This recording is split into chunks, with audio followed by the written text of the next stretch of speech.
Assalamualaikum. I am here to represent the presentation of Organic Chemistry course instructed by Dr. Ataf Ali Altaf. My name is Taiba Riaz, roll number 5104, class BS Chemistry Evening, section B, second semester. The topic of my presentation is carboxylic acids and their derivatives. Carboxylic acid. Carboxylic acid are the organic compound that contain the carboxyl compound. जो इसका formula है वो हमारे पास है कि bond carbon double bond oxygen bond OH। जो इसमें कार्बोक्साइल कंपाउंड का मतलब ये है कि जो इसमें हमारे पास कार्बन डबल बॉन्ड ऑक्सीजन है उसे हम कार्बोनाइल कहेंगे और जो हमारे पास OH है हम उसको हाइड्रोक्साइल कहेंगे। ठीक है, जो अगर हम कार्बोनाइल में से कार्बो और हाइड्रोक्साइल में से ऑक्साइल ले लें और इन दोनों को मर्ज कर दें आपस में तो हमारे पास कार्बोक्सिलिक ग्रुप बन जाएगा। और जब ये कार्बोक्सिलिक ग्रुप अल्काइल के साथ अटैच होता है तो ऑर्गेनिक कंपाउंड वजूद में आते हैं जिसे हम कार्बोक्सिलिक एसिड्स कहते हैं। और फिर जिनका फॉर्मूला बन जाता है R bond carbon double bond oxygen bond OH, या हम उसे ये भी कह सकते हैं R बॉन्ड COOH। ठीक है, उसके बाद ये कि अगर ये अल्काइल्स भी होते हैं, कार्बोक्सिलिक एसिड होते हैं वो अल्काइल्स भी होते हैं और अलाइल्स भी होते हैं। अगर किसी ग्रुप के साथ एक कार्बोक्सिलिक एसिड होगा तो हम उसे कहेंगे ये हमारे पास मोनोकार्बोक्सिलिक एसिड है। फॉर एग्जांपल एसिटिक एसिड जिसका फॉर्मूला है CI3 बॉन्ड COOH। और अगर किसी ग्रुप के साथ दो कार्बोक्सिलिक एसिड अटैच होंगे तो हम उसे कहेंगे ये हमारे पास डाई कार्बोक्सिलिक एसिड है। और बात कर लेते हैं कि कार्बोक्सिलिक एसिड को हम फैटी एसिड्स भी कहते हैं। इसके बिहाइंड 3 रीज़न है। पहली रीज़न तो ये है कि कार्बोक्सिलिक एसिड में जो अल्काइल चेन होती है वो ओपन चेन हो तो इसे हम फैटी एसिड कहते हैं। दूसरा इनका मकसद ये होता है कि जो इनके हायर मेंबर्स होते हैं वो फैट्स बनाते हैं। फैट्स किसकी फॉर्म में होती हैं? हमारी बॉडी में लिपिड्स की फॉर्म में होती हैं और इन्हीं से आगे कार्बोक्सिलिक एसिड बनते हैं। तीसरी इसकी रीज़न ये है कि जब भी कार्बन की तादाद 4 से ज़्यादा होगी तो हम कहेंगे कि ये हमारे पास फैटी एसिड है। अगर कार्बन की जो तादाद है वो 4 से कम होगी तो हम उसे कहेंगे कि हमारे पास फैटी एसिड नहीं है, हमारे पास कार्बोक्सिलिक एसिड ही है। आगे बात कर लेते हैं कि इन carboxylic acid ester amide thioester acyl phosphate acyl chloride and acid and hydride are named as a longest alkane. ये कार्बोक्सिलिक एसिड में लॉन्गेस्ट अल्केन नेम से जाने जाते हैं। They are acidic in nature, इनकी नेचर एसिडिक होती है। They have high boiling point and soluble in water due to the hydrogen bonding. इनका जो बॉइलिंग पॉइंट होता है वो हाई होता है। क्यों हाई होता है? क्योंकि जो इनके अंदर हाइड्रोजन बॉन्डिंग होती है वो बहुत ज़्यादा स्ट्रॉन्ग होती है, जिसकी वजह से इनका जो वो बॉइलिंग पॉइंट होता है वो हमारे पास होता है स्ट्रॉन्ग होता है और हाई होता है और ये सोलेबल इन वाटर से। आगे बात कर लेते हैं कि हमारे पास क्या है कि दे में भी एलिफैटिक और एरोमेटिक। एलिफैटिक कार्बोक्साइल की बात कर लेते हैं हम पहले कि वो क्या है। वो है कि they contain an alkyl group और hydrogen atom attach with a carboxyl group. They are carboxylic derivative of alkane, so they are called alkanoic acid. अच्छा, जो एलिफैटिक एसिड्स होते हैं ना वो क्या होते हैं? वो स्ट्रेट चेन होते हैं। अगर कभी कार्बोक्सिलिक एसिड के साथ अल्काइल ग्रुप प्रेजेंट हो तो समझ लीजिए कि वो हमारे पास एलिफैटिक कार्बोक्सिलिक एसिड है। और इसकी एग्जांपल हमारे पास क्या है? Formic acid. आगे हम बात कर लेते हैं, हमारे पास है aromatic carboxylic acid. Aromatic carboxylic acid contain phenyl और aryl group attach with the carboxyl group. इसके साथ यहाँ तो अराइल ग्रुप होगा या फिनाइल ग्रुप होगा, यानी अगर कार्बोक्सिलिक एसिड के साथ या तो अराइल ग्रुप या तो फिनाइल ग्रुप इन दोनों में से एक ग्रुप अटैच होगा तो हम कहेंगे ये हमारे पास है एरोमेटिक कार्बोक्सिलिक एसिड। फिर बात कर लेते हैं इसकी एग्जाम्पल की। हमारे पास इन्होंने एग्जाम्पल दी हुई है बेंजोइक एसिड, जो है वो एरोमेटिक कार्बोक्सिलिक एसिड में आता है। फिर आगे बात करें, इसका आता है नोमेनक्लेचर ऑफ कार्बोक्सिलिक एसिड। हमें पता है कि हम नोमेनक्लेचर ऑफ किसे कहते हैं? नोमेनक्लेचर किसी भी चीज़ को नेम देने को हम naming of anything is called a nomenclature.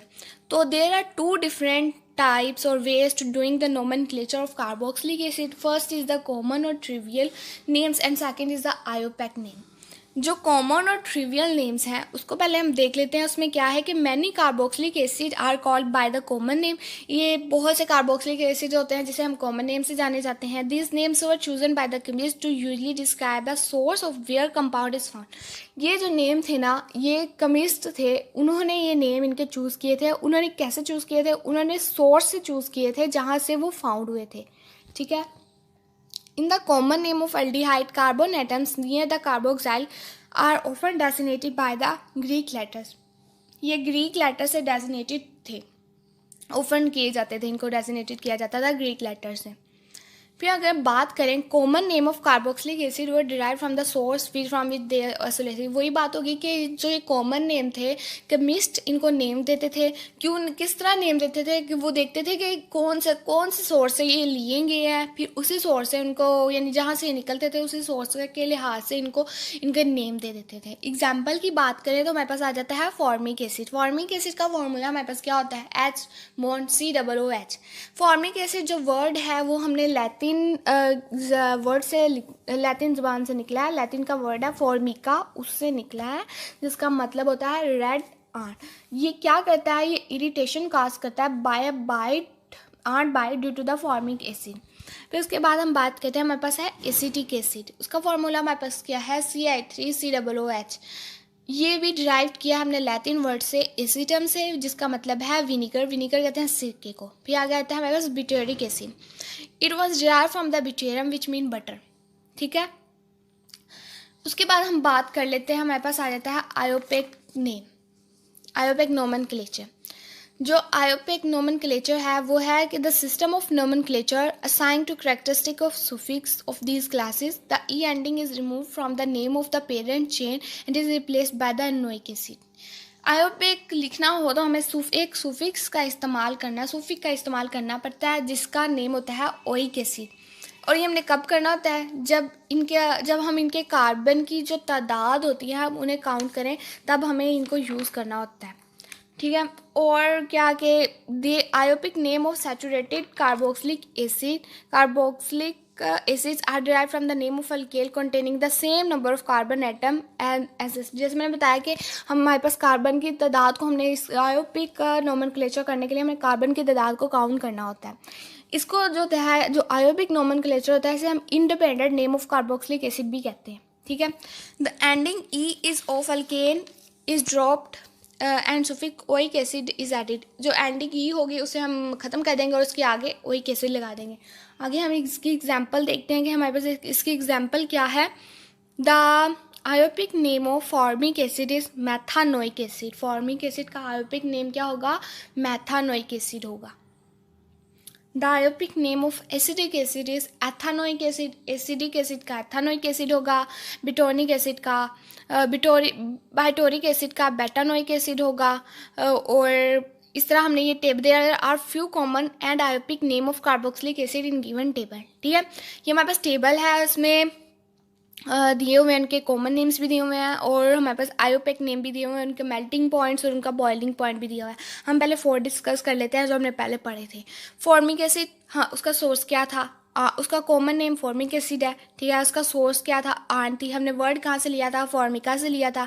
आयोपिक उसका नेम क्या था, मेथानोइक एसिड था. उसका मेल्टिंग पॉइंट 8.4 सेंटीडिग्री है, उसका बॉइलिंग पॉइंट 101 सेंटीडिग्री है.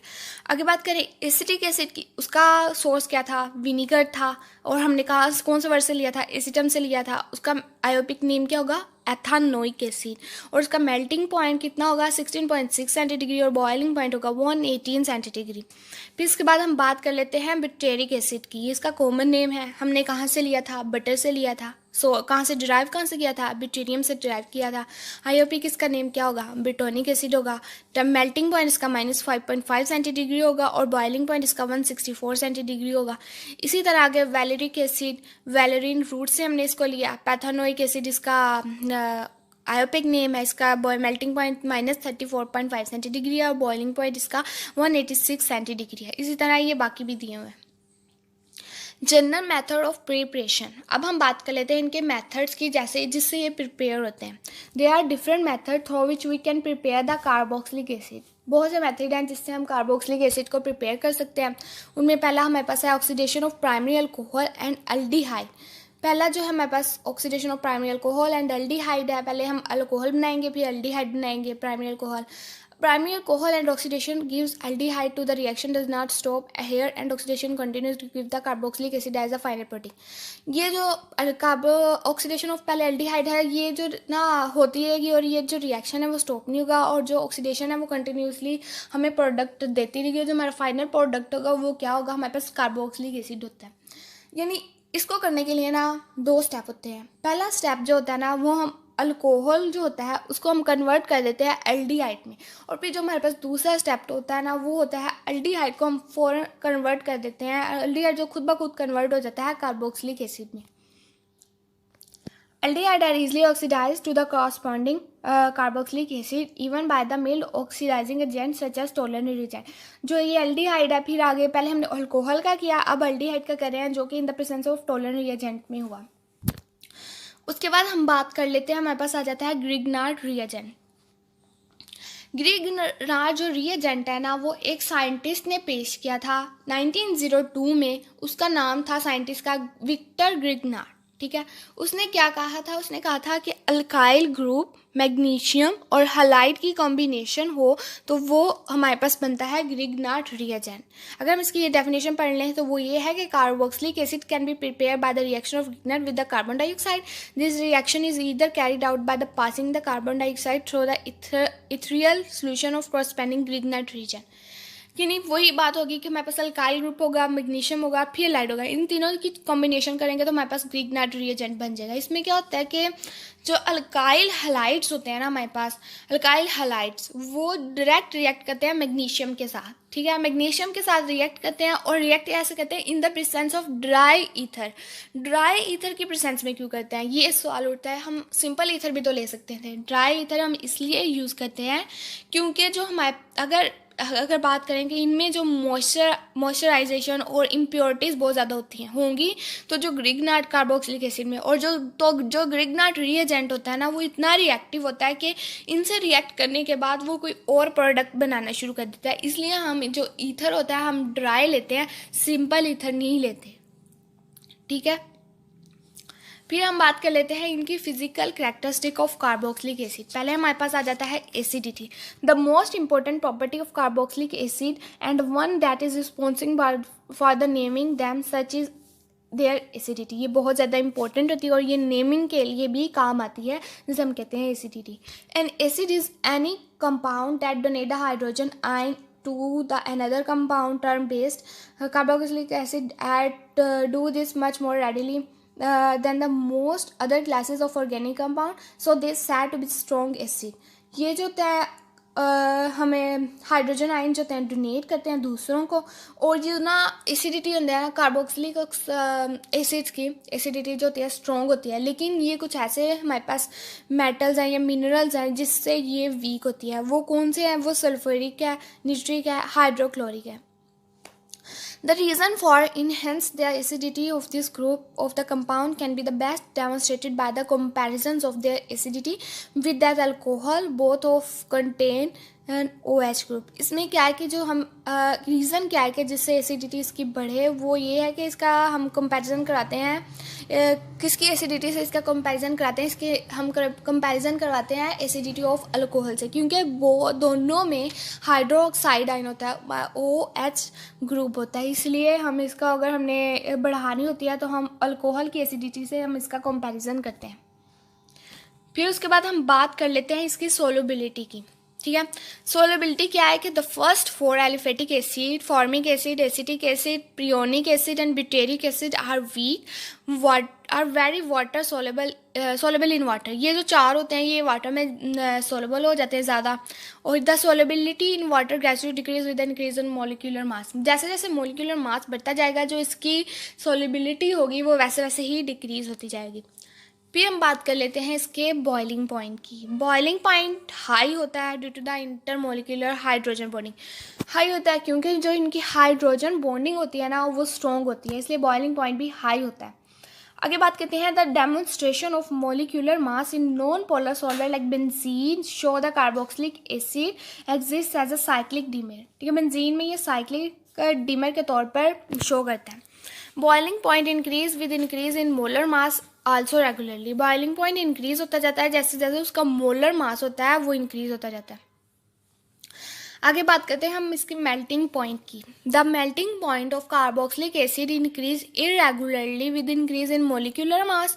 इंक्रीज करता है जैसे जैसे इरेगुलरली इंक्रीज करता है जैसा जाता है, जैसे कि इसका मोलिकुलर मास है वो इंक्रीज करता जाता है। It has been observe that the melting point of the carboxylic acid containing even number of carbon atom are higher than the next layer and a higher number containing odd number of carbon atom। इसमें क्या होता है कि जो melting point में even number of carbon होते हैं इन carboxylic acid में ज़्यादा होते हैं, ठीक है, बाकियों के कम होते हैं। लेकिन जैसे जैसे हम हाइयर पे चले जाते हैं तो वो भी बढ़ना शुरू हो जाते हैं। आगे हम स्मेल की बात करें तो formic acid, acetic acid, propionic acids and are colorless liquid and have a pungent smell, and the other three are colorless and somewhat unpleasant smell, ठीक है। फिर उसके बाद बात करते हैं reduction of carboxylic acid. The carbon atom of carboxylic group is relatively high oxidation strength. हमेशा carbon atoms की ऑक्सीडेशन कार्बोक्सिलिक ग्रुप में ऑक्सीडेशन जो उसकी होगी वो हाई होगी। जो reduction to one alcohol take place rapidly on the treatment with powerful metal hydride reagent, lithium, aluminium हो गया, हाइड्राइड्स हो गया, शोन बाय द फॉलोइंग, ठीक है। 1/3 of hydride is lost hydrogen. जो 1/3 उसका पार्ट होगा ना वो रिडक्शन में वो हमारे पास हाइड्रोजन गैस होगा, एंड जो पूरा प्रोडक्ट होगा उसमें हमारे पास क्या होंगे, मेटल साल्ट होंगे जो कि हाइड्रोलाइज करेंगे due to the to generate the alcohol को जनरेट करने के लिए वो हाइड्रोलाइज करेंगे, हाइड्रोलाइज्ड हो जाएंगे। These reduction take place by the addition to the hydride to carbonyl compound in the same manner noted earlier for the aldehyde and ketones। aldehyde और ketone के जैसे सेम मैंने उसमें किया था, हम ये वैसे ही ये रिडक्शन करवाएंगे। आगे है the resulting salt of carbonyl hydride have then break down to the an aldehyde that undergoes the further reductions, ठीक है। ये हमारे पास रिडक्शन का रिएक्शन दिया हुआ है। ये जो हमने डाइल्यूट सल्फ्यूरिक एसिड और इन ड्राई ईथर की प्रेजेंस में हमने कार्बोक्सिलिक एसिड को प्राइमरी अल्कोहल में कन्वर्ट किया है। उसके बाद हम बात करते हैं हमारे पास है ऑक्सीडेशन ऑफ कार्बोक्सिलिक एसिड।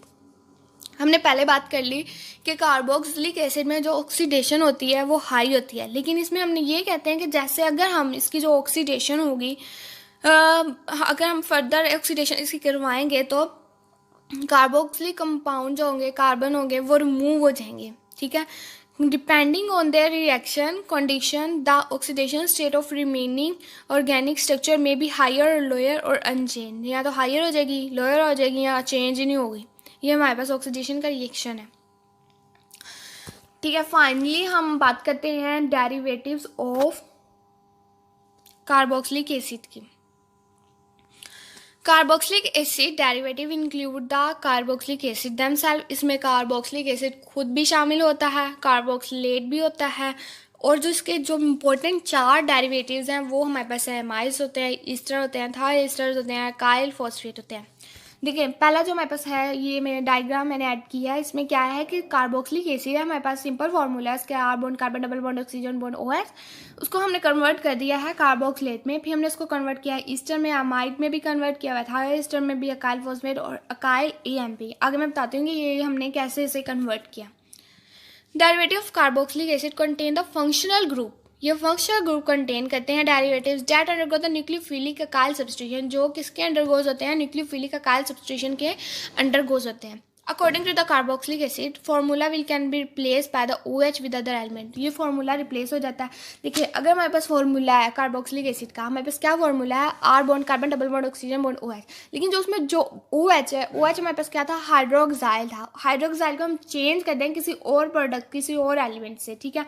आगे हमारे पास एग्जाम्पल है, वो उससे आप सब समझ आ जाएगी। Replacing the OH group in the structure of carboxylic acid leads to the formation of different carboxylic acid and derivative। जब OH चेंज करने का तो हमारे पास डिफरेंट कार्बोक्सिलिक एसिड और उसके डेरिवेटिव हमारे पास सामने आएंगे। फॉर एग्जांपल हम बात कर लें कि अगर हम OH को रिप्लेस कर दे हैलाइड ग्रुप के साथ, क्लोराइड Cl के साथ, तो जो हमारे पास उसका फॉर्मेशन बनेगा वो हमारे पास क्या बनेगा, अकाइल क्लोराइड। ठीक है, OH रिमूव हो जाएगा, उसकी जगह हम Cl लगा देंगे, तो फॉर्मूला क्या बन जाएगा, R bond carbon double bond oxygen bond Cl, तो उसे हम क्या कहेंगे, अकाइल क्लोराइड कहेंगे। फिर आगे बात करते हैं कि replacing the OH group with amino group -NH2 lead to the formation of amide. ये कैसे होगा, R हमारे पास फॉर्मूला था, R bond carbon double bond oxygen bond OH को रिमूव करके हम NH2 लगा देंगे तो हमारे पास अमाइड बन जाएगा। इसी तरह ईस्टर में हम OH को रिमूव करके OR लगा देंगे, और अगर हम एनहाइड्राइड की बात करते हैं तो OH को रिमूव करके -OCR लगा देंगे तो हमारे पास एनहाइड्राइड ग्रुप बन जाएगा। ये जैसे मैंने ये टेबल में एग्जांपल दी हुई है कि हमने किस तरह इनको रिमूव करके लगाया। आगे हम बात कर लेते हैं कि हमारे पास यूजेस क्या हैं, इसके हम इनको कहाँ से फाउंड करते हैं। अगर हम पहले बात करते हैं कार्बोक्सिलिक एसिड की, तो हमारे पास पहले आता है ये हम इसका फाउंड और यूज़ क्या है, ये विनीगर में फाउंड यूज़ होता है, आइसक्रीम टार्टर में और ऑफ टार्टर में। ईस्टर की बात करें, फैट्स होते हैं, सेल मेम्ब्रेन्स के यूजेस और फाउंडेड होते हैं। अमाइड्स की बात करें, नाइलॉन और प्रोटीन्स हैं। अकाइल क्लोराइड की बात करें तो हमारे पास है सिंथेसिस ऑफ कार्बोक्साइल डेरिवेटिव्स। ठीक है, और अगर हम एसिड एंड हाइड्राइड की बात करें तो हमारे पास है सिंथेसिस ऑफ कार्बोक्साइल डेरिवेटिव्स।